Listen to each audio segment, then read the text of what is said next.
Bonjour et bienvenue dans l'édition Nuit. Merci de nous suivre tout au long de la nuit ici à Paris sur France 24 et France Info. Voici les titres de votre journal.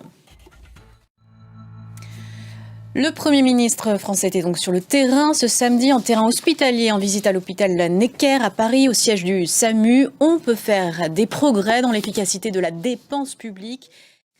Pendant ce temps-là, la gauche appelait à manifester, la France insoumise en tête, contre la nomination de Michel Barnier, qui va selon à l'encontre du résultat des élections de juillet. L'appel, cela dit, peut mobiliser 110 000 personnes dans toute la France, selon la police, 300 000 selon les partis de gauche. Alors quelles sont les revendications? Elles s'appelaient à durer.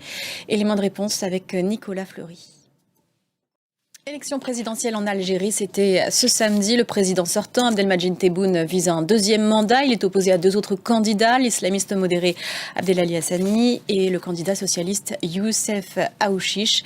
Résultat attendu ce dimanche. On attend aussi les chiffres définitifs de la participation. Mais à la mi-journée, l'enthousiasme des électeurs était peu frappant. C'est ce que nous raconte Leslie Cadieux. Et en ce 7 septembre, la guerre à Gaza entre dans ce 12e mois. Pas de signe de répit sur le terrain de la part de l'armée, pas de relâchement de pression de la rue en Israël, à Tel Aviv et Jérusalem ce samedi. Une accolade et des retrouvailles très chaleureuses entre Giorgia Meloni et Volodymyr Zelensky. Ça s'est passé en marge du forum de Tchernobyl, près du lac de Côme.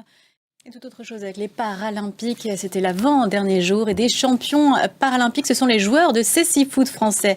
C'est du football en aveugle, avec des bleus également sur la plus haute marche du podium. En handbike, c'est du cyclisme sur route où on retrouve Cédric Ferreira près du stade Tour Eiffel dans le 7e arrondissement. Et du cinéma pour terminer ce journal à Venise. Les Lions d'Or ont été décernés. Le français Vincent Lindon, Nicole Kidman et Pedro Almodóvar sont récompensés. Le réalisateur espagnol présentait un film plaidoyer pour l'euthanasie et la mort dans la dignité. Son premier film en anglais. Le palmarès, c'est avec Étienne Papodo. Et c'est sur des images que se termine ce journal. Merci à vous de l'avoir suivi. On se revoit dans une quinzaine de minutes pour une prochaine édition. À tout à l'heure.